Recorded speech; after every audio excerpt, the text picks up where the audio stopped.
right, fantastic. Now, getting back on track, that's fantastic. I mean, so much of that is like really resonant in terms of doing something a little bit different, really carving out a new path. And I mean, the organizations that you listed off, like Color of Change, Rebuild a Dream, those are all fantastic organizations that do such great work.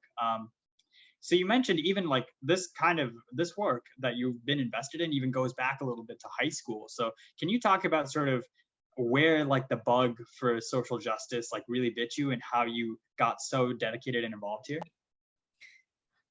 Well, I was captain of the high school debate team. And for any of you that were policy debate nerds, and I assume there are a few of you listening or watching or throughout HubSpot that are there, we had to do a lot of research, and you had to be able to debate any side of the issue. And that got me really excited. It really expanded my worldview. I loved to take the opposite of what everyone else thought. And I grew up in Atlanta, Georgia, and I was in an area of town that was very, very Republican, including my family. And so I started taking the far outside argument just to see if I could win. And actually, my son is a lot like that now that I say it. I'm starting to realize where my son gets it from. He likes to be a little bit of a troll, for sure.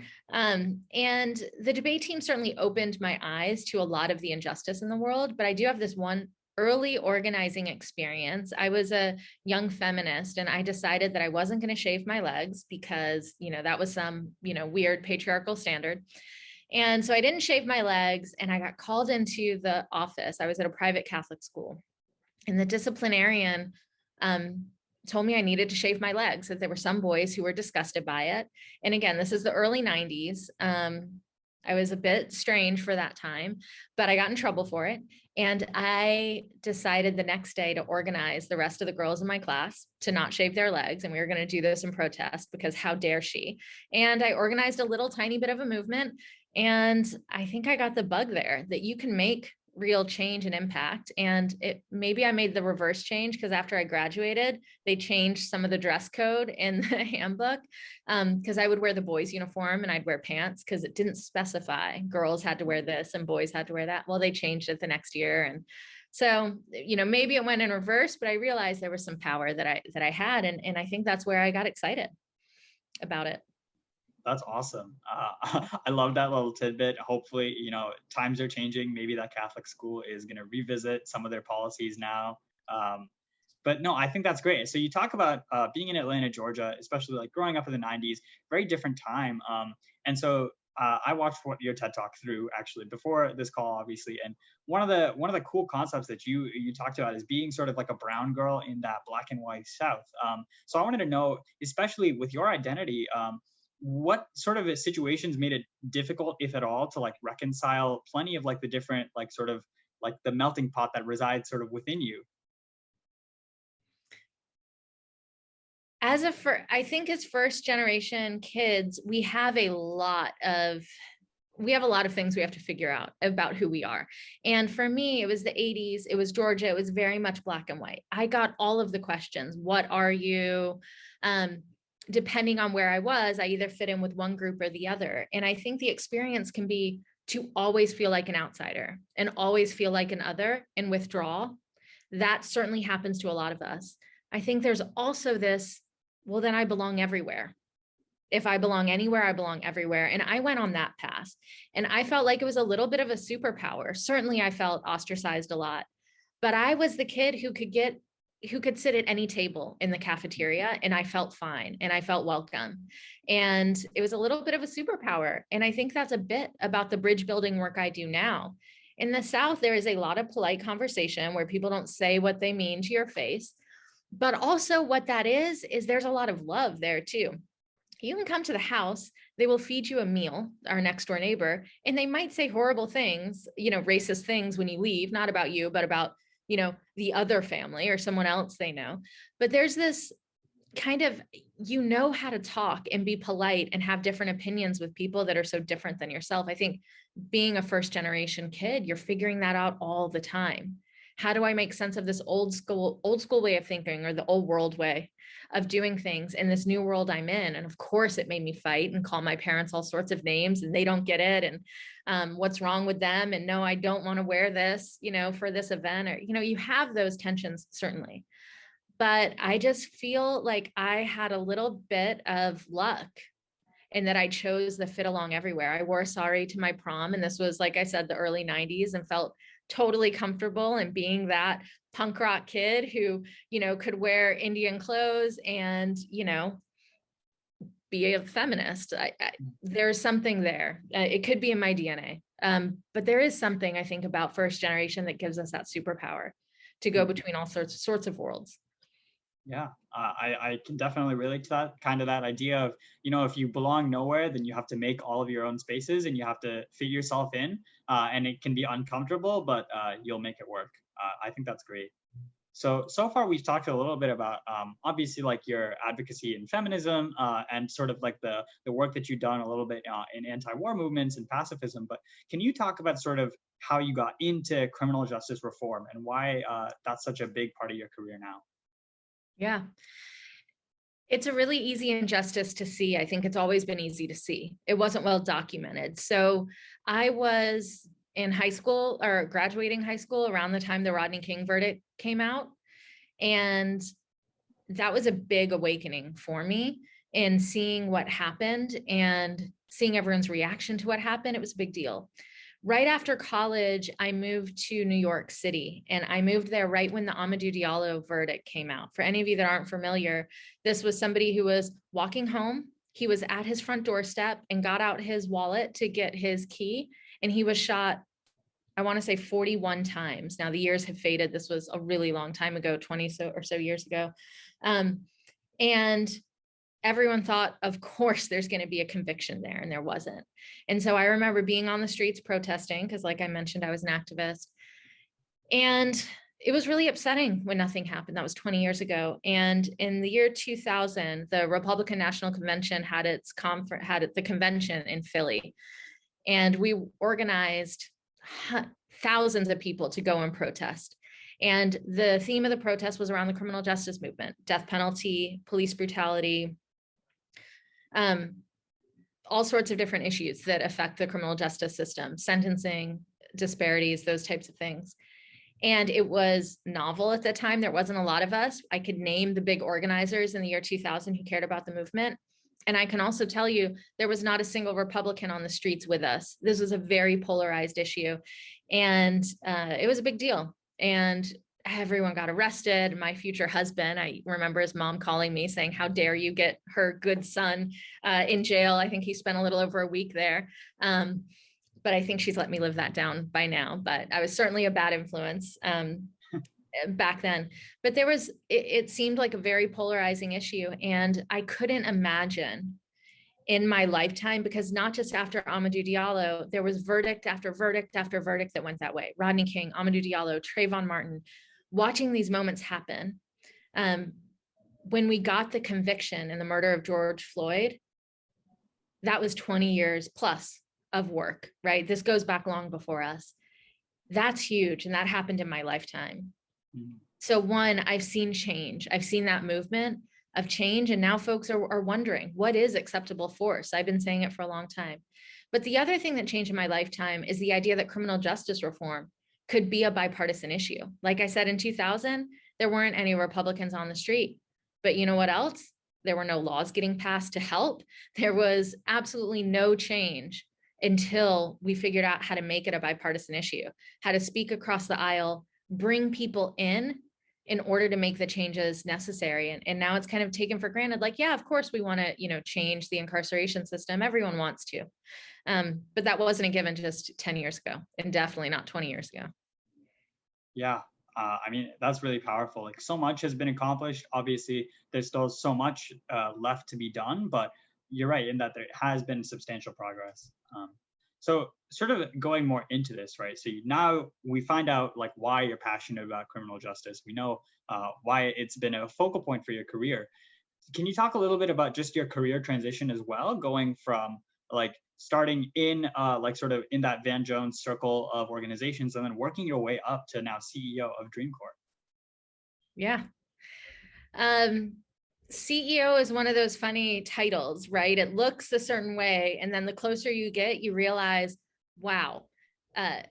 First when I was young, it's like, of course I want to be a CEO. I can certainly tell you, me telling my dad, like, I'm going to be, this big, super successful career woman, and my husband's going to learn how to do the dishes. That's why I'm not doing my dishes. Like, certainly I remember telling my dad that at a young age, but it looks a certain way. And as you get closer, you realize it's kind of like a high school principal. You get all of the negative, like everything that goes bad is your fault, and everything that goes well, you have to give credit to absolutely everyone else. It doesn't seem like a great job. So I was actually quite resistant. It wasn't something I was going for.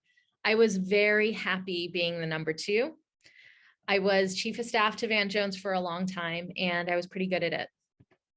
I really liked it. I was learning a lot because Van moves fast. There's always an opportunity to do something bigger, better, bolder, and it felt comfortable.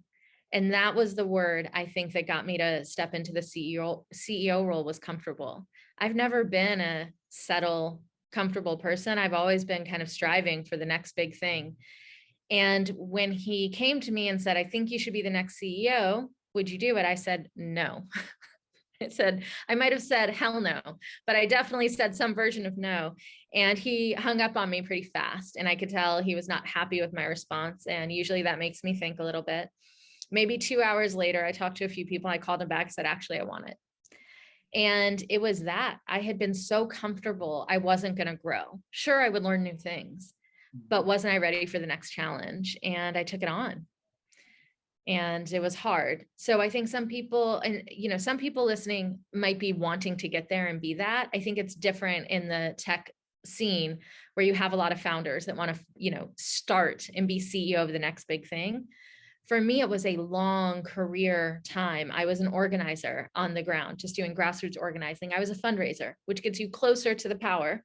No one wants to do it, but it certainly got me closer to the power and to see things, see how things are run close up. And then this chief of staff role, I learned more than I have ever learned my entire career before that, doing that role. That when finally CEO came, I was resistant for about 2 hours, and then it fit. It finally fit. I don't think 2 years before it would have fit. 10 years before, I probably would have jumped at it and failed. But it came along right when it worked. And it'll be 3 years in January. So one of those years was a pandemic year. It's really hard to lead in. And I'm really glad I was ready for the leadership challenge when it came to me. Yeah, that's awesome. I love the concept of sort of like being comfortable and then recognizing that you want that additional growth opportunity, and that you think you're ready and able to sort of take the position. One thing that I think, like, for a first gen experience, sort of by discomfort. I lost you. I can't hear what you're saying. This, of course, happens. I can fill the time for a minute while you figure it out. Tech-wise, speaking of tech, I should actually just jump into like how I transitioned into tech, or why tech is even part of it. While you figure that out, you can get your next question. But when I interviewed for the job with Van Jones, he asked me, I think the big thing he talked to me about was this idea of bipartisan criminal justice reform. And I laughed, and I thought it was an oxymoron. It had never been done. But in the last 8 years, we've accomplished so much, and we'll talk about that later. But the other thing, and this is actually a direct correlation, is he said, oh, we're going to do this program called Yes, We Code. Now, you've heard about my career. I have done nothing in tech up until this point. So he talked to me about his idea of Yes, We Code. And I was like, okay, fine. If that's what we're going to do, fine. But I don't get it. But within a few months, I understood the potential. And this is how it came about. He was hanging out with Prince when the Trayvon Martin verdict came out. Prince is someone who was a really close friend to Van and really invested in him, especially when Van was down after he left the White House and at different times in his career. And when the Trayvon Martin verdict came out, Prince said to Van, and if you've heard stories about Prince, you'll kind of get this. He said, Van, why is it when you see a Black kid in a hoodie, you think thug, and he gets shot? And you see a white kid in a hoodie and you think Silicon Valley billionaire, next founder, Mark Zuckerberg. And Van said, well, Prince, it's racism, of course. And which is, the easy answer. And yes, it definitely is racism for sure. And Prince acknowledged that. He said, yeah, sure. But what if we're not doing enough to produce Black Mark Zuckerbergs? And Van said, maybe. And Prince said, okay, Van, you need to do something about that. You have to. And when Prince gives you a command, you kind of do it, even if you're Van Jones. So Van said, all right, let me figure that out. And at that point, this was about, 9 or 10 years ago about 9 years ago when that verdict came out. God, time is bananas. And we saw all these boot camps starting that were training people. If you had $30,000 or $60,000, you could get trained in like 7 or 8 languages and get a job in Silicon Valley. So we saw that and thought, well, the only obstacle for our communities doing it is money. So if we can figure out how to stipend folks and do the same thing, then they should be able to get these jobs.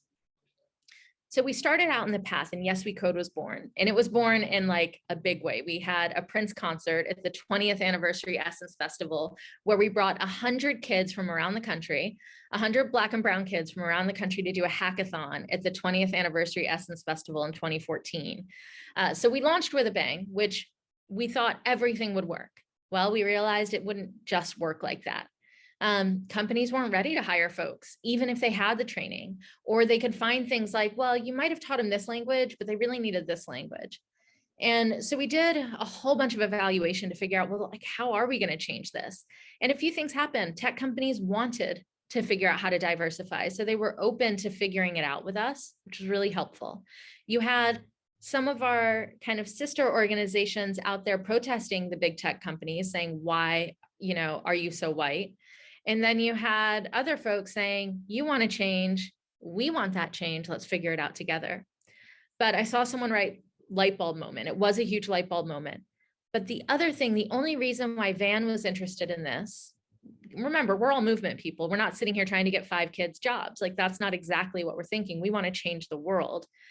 And what Van saw and what Prince saw was that the future that we're dreaming of, this future with freedom and dignity for all, is being created in Silicon Valley. And if we do not have our folks in the room, the future that's being created will not reflect that freedom that we're looking for. It won't reflect that dignity that our communities so desperately need. It won't solve the problems we want to solve. Silicon Valley loves solving problems and loves saying, like, this is for the good of humanity. But what humanity if we're not reflected in the rooms? So that was the hidden agenda. Yeah, we'll get some kids jobs, but let's have them create the future that we're dreaming of. So all of a sudden, my mind opened that coding is kind of a big frontier for this, for the next fight for freedom. And so we've been lucky to partner with a lot of companies that think the same way, that want that understand diversity in every single layer of the company is going to help them have better products and actually make a lot more money, because we've been leaving out huge parts of the market. And so we've been lucky to partner with big companies. Target, Price Waterhouse have been ones, and also HubSpot. So we've been lucky for them to then say, let's build this together. And we've been a lot more successful that way, besides that boot camp model. So that's how I come to tech. I think you're back now. Yes, I am back. Apparently my computer was overheating. I'm not sure it's ever done that before, but of course, presentation difficulty. But I did catch a lot of what you were just saying there. And I think it's so inspiring, especially with that, like, hidden agenda, hidden quote unquote, about getting like more people into Silicon Valley. So, you've gone on record as saying that you believe that there's nothing more urgent than freedom as like one of those big struggles. And so I would love to know, like, as one of these partner companies that is like partnering with Dreamcore, what are those next steps, and what do you envision companies should be looking for in that fight for freedom? So it's hard to see the issues we work on at Dreamcore: criminal justice, tech equity, and climate justice. And a lot of folks want to know how all of this comes together. Our mission statement is closing prison doors and opening doors of opportunity. Fundamental, like, I believe prisons, incarceration, and the entire criminal justice system, so parole, probation, all of the stuff leading up to it, we have a huge punishment state, and people that are tied down and aren't free. Even when they're incarcerated and post, they're not free. So one of the biggest fights we have to say is, how do we change that? We have, the numbers are staggering in terms of the amount of prison population we have versus the world. We incarcerate more people than anywhere else. It's heartbreaking. And that number keeps growing. And so in order to truly be free, we have to look at that. But free to what then? What happens if we had these 2.5 million people that are currently incarcerated? Most of them do come home one day. Most of them aren't in there for life. Most of them aren't, facing the death penalty. 90% of them or something like that come home. What are they coming home to? The opportunity we have right now in terms of, our economy is so slim already. We have a huge economic problem. We have to figure out good solutions and good pathways out of poverty, and good pathways to not just out of poverty, but to a good life, and then to acquiring wealth. That's something we've all been dreaming of. And that's only possible for some of us. There is a whole class of, and it's becoming bigger and bigger in terms of the amount of suffering that opportunity is not there for. So tech are the jobs of the future. It's the biggest pathway out there. And my kids learned cursive in elementary school. They did not learn coding. They still have not learned coding. Actually, my son just signed up he dropped Spanish, which broke my heart, and signed up for computer science, which also I'm like, really? But he did it. And I guess I got to practice what I preach. I really think Spanish would also be useful, but so he's now learning it as a junior in high school. There is no pathway into the jobs that are coming right now in our country. And that also means for folks coming home from prison, the probation and parole state is terrible. It is hard to get a job. And I think you know this as well. But if we are going to close prison doors, we have to open doors of opportunity. And the tech sector is the biggest one. And the green sector is the other. I mean, right now, if you're paying attention on the news, you're looking at COP26 and the big climate summit that folks are talking about. It is important that we invest in green tech and a green future. Those good, clean, green jobs are also coming. So I really want to see pathways towards those. One of the things that's been hard for us when we say, hey, will you figure out, you have 20 jobs opening up next month. Will you, trust us to find and source Black candidates, train them, get them ready and hire them? And a lot of companies have been willing to say, yeah. And then we asked, what if those 20 folks are formerly incarcerated? And then we have, whoa, I don't know. Or we have a lot of red tape. We can't really hire folks, or maybe next year, let's try. It's been very hard for folks to see that. Same people who want to help the incarceration problem aren't willing to then say, yeah, we have jobs. And so we actually started our first cohort last year with a company that decided, yes, we will have formerly incarcerated folks be part of this cohort. And that was HubSpot, which has been wonderful. And I think they graduated last week. Some of them have gotten job offers, and this is phenomenal. And I think it sends a signal to every other corporation that wants to do good. You have so many of them make statements last year about Black Lives Matter, make statements after the George Floyd murder, and want to talk about how they're going to work on systemic racism in their companies and outside of their companies. And it's another thing then to put your money where your mouth is and do something. And so I hope a lot of other companies will do everything possible to make sure a lot of other companies follow HubSpot's lead and saying, yeah, and also this is a place where formerly incarcerated people, there's a pathway for you here into a good future. Wow.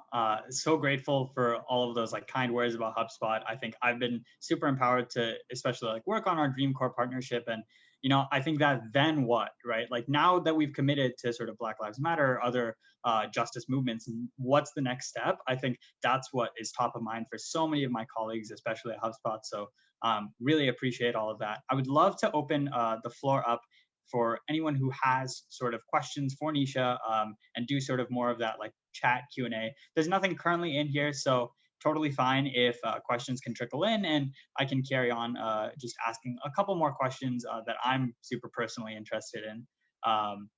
So while we wait for more questions to come through, I would love to know, you talk sort of about in your TED Talk, especially this radical power of love, right? And finding common ground, especially through love.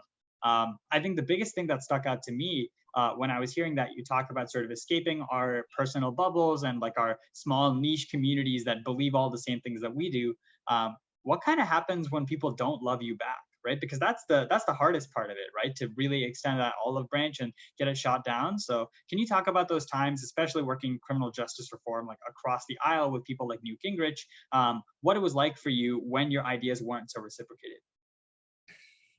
It's a good question. Like, what do you do when someone doesn't love you back? I think we all know that experience. You have the same choices that you have in regular life when someone doesn't love you back. I realized at an early time, I could play a game where I hate the people who hate, but I've never been that person. Like I said, from a young age, I always cared about injustice. When I was left out and left behind, I swore I didn't want other people to be left out and left behind. That's why I'm on the path I'm on, why I've cared about social justice issues my whole life. So it was very easy for me to first know I'm never going to out hate the haters. They hate more than me. They hate all the time. It's a nasty way to be. Why would I want to play that game? I'm not good at it and I'm not going to win. So one, strategically, being nasty is a bad game. And it brings me down. There's when when they go low, you go high. Like, I get all of that, but it's also just, I'm not built to go low. And I think if you actually want to build an inclusive future, you can't go low. The inclusion has to include people not like you, people who don't think like you, and people that hate you. There's this one story from the early Obama administration that I've heard, was that letters were pouring in, hateful letters about N-word president, all sorts of horrible things about Obama when he started office. And the whole team gathered around and said, what should we do? What do you want to do with this? What should we do with this group of people that do these hateful things? And he goes, you mean our constituents? Not this group of people who do hateful things. Like, these are the constituents. And I feel like you cannot lead a people you don't love. You can't lead a country you don't love. You can't build solutions that only work for the people just like you or the people that you love. That's not a solution. That's replicating the problem that's out there. And so I've been committed to building solutions that will work for the largest groups possible. I like a lot of first gens out there, we grew up excluded. That's not what I want to replicate. And so it becomes a practicality issue. If you build solutions that don't include other folks, they aren't durable. Someone will overturn you. That's just like the art of war also, like, we know that. And there's a moral piece to it for me as well, is that's just not the type of world I want to build, the future I want. Yeah, like Ben was saying in the chat, this is powerful. I think it means a lot for me. I know, like, I have a penchant to sort of, like, lash out, get angry when, like, stuff doesn't exactly go my way. Like, I feel like it can all like sometimes really flow into feeling attacked, but being able to turn it in and say, no, like, everyone still deserves, like, that right to be catered to and served is really admirable. So yeah, we have some questions that have come through in the chat. The first one, what advice would you share with folks who feel that their corporate activism currently falls short or is more focused on external perceptions? How do you encourage folks to make change within? I think there's not a lot of great pathways for corporations to make change. And I think it depends on the size of company you work for. I think we've seen them do a few paths. One, there's this external thing that happens, it's just for show. We all hate it. It's transparent. It doesn't make the employees there feel any better, but it's a necessity. They have to do that. So let's say that's done. Then they have a few other pathways. One is the internal DEI work that has to happen to hire and retain, and also think about promoting the people of color who are already there and who are coming. That is hard work. The company doesn't understand its internal bias. You're going to need some work on that. How to have the courageous conversations around race and gender that have been uncomfortable. That's that DEI work. You hire people, they come in. A lot of those consultants aren't great, and that business seems to be growing at a huge rate, but it's work that needs to happen. And I think that that's something employees can internally champion, and they should. And you can even do it in your small team. How do we make sure we're not using the same bias in this next hire that we're doing? I think that's very important. How do I know I'm not judging people in their annual reviews? The questions, like, that DEI work is big. There are a lot of great partners. There are a lot of not so great partners. It's important. The second thing is they can give more money. And I think that this should not be overlooked, is that giving money to the groups out there doing great work is super important. a lot of companies have employee giving and matching, and that's just a 1-for-1 match. I'd encourage companies they should still do that. It's important to employees, but to think about how to make strategically bigger donations in a sector their employee base cares about a lot, and watch that change happen. They can partner with an outside organization like us to find that right match, or they can do an internal work and see. I think the bigger companies start their own philanthropy departments for this. And so I would love to cheerlead all of those big companies that do start their own foundations. I think that's a big deal. That's not small. A lot of companies can't do that, so they should get a nonprofit partner to help. And then the third one is, what do the employees actually want? Do they want to do service, volunteer, this type of stuff that could really help in the company just getting out there in a big way? I think there's a lot of things companies can do. It's just like any organization, we do it too. We have a capacity question. So in annual planning time, whenever it can happen, like dedicate that time and resources. I hope that answers your question. I think there are a lot of companies that want to do more and they know they should, they just don't know how. I'm helpful. Tell them to call me. I have ideas. Luckily, I focus on a lot of those sort of future planning initiatives, actually, like in my own role. And you're right. I think some of it does kind of boil down to like put your money where your mouth is. And if you're just going to focus externally, at least make sure that that work is super impactful. So the next question we have coming in from our chat is, I'm a marketing major and I have a love for nonprofits. So what good entry-level jobs do you recommend for after college? If you want to get into nonprofits, I think that we have very small budgets and not a lot of money, which means when we are, and this is my experience in just like the 6 or 7 that I've worked for, and then I've consulted with a lot more. The position we never put money towards is this marketing and communications position. We do bare minimum because we don't have a lot of money. And the program teams who want to build the program, they want to do the training, they want to do the actual action, legislation, direct service, like that gets all the money and all the positions. So all of a sudden you have another $120,000. Program will fight tooth and nail to get that position. This is my experience. We are failing a lot as nonprofits in having people understand how important our solutions are because we don't have marketing, because we don't have communications. And so I think that the really good nonprofits will put money there. We'll say we will hire an extra person. We are terrible. Our whole sector doesn't understand advertising and marketing dollars. For the most part, really poor at any kind of social media strategy or any community building that has social strategy to it. But I think if there's a nonprofit you love and you sell that skill, I think showing value for free for a little bit, because it's easy for a lot of marketing majors to be like, look, if I try this, let's see how it goes. Demonstrating that value, then they'll dedicate that money to it. We are just so overworked, underfunded, under capacity. But I do think that some of the best organizations put money in that marketing and communications budget. And so I hope to see a lot more nonprofits do it. I hope that answers the question. One, they'll take you for free because they have no money for it. And then to prove your worth and value, like, yeah. Awesome.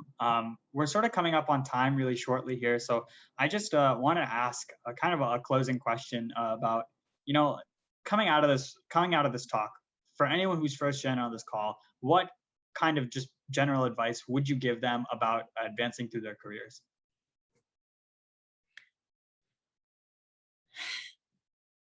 I think there's so much on our shoulders because we carry the dreams of our parents. I think there is a lot of need to succeed, and what success looks like, defining it for yourself is so important. Because my father's dream would, and it still breaks my heart when I'm not running his engineering company, right? Like that was his dream for me. So I feel the weight to succeed, but I really had to choose what that looked like for myself. And I think that that's important. A lot of times we'll get in a job and we can see the ladder up. And so we're just going to move along that ladder, not realizing there was a ladder over here we totally missed because it didn't look like success. So finding out what that is and living that piece, that's how we fulfill their dreams. To be both happy and successful, even if it's not that path we started on, that's the dream for me. And I guess the advice I would have given myself is to dream bigger. I had this idea I had to break the mold, but I could have actually thought even bigger than I did. And yeah, it's that purpose, knowing your core values as a human being and making sure that matches with the profession you're in is so important.